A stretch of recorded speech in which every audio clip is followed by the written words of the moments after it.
آپ یہ پاکستان سے پوچھو، ہمارے طرف سے مشکل نہیں ہے، ہمارا سینہ بہت بڑا ہے۔ افغانستان میں ٹی ٹی پی کا مراکز نہیں ہے۔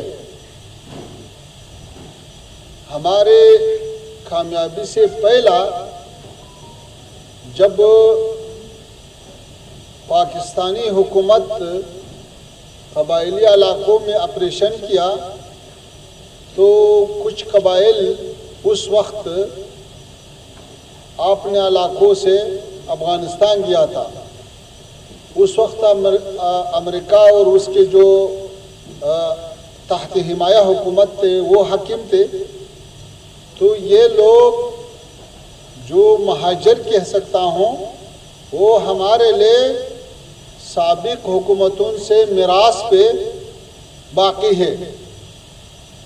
وہ لوگ تو وہاں سارے دنیا میں ایک ملک کے لوگ دوسرے ملک میں جا سکتا ہے، پناہ لے سکتا ہے، زندگی کر سکتا ہے، یہ ویسے لوگ ہیں۔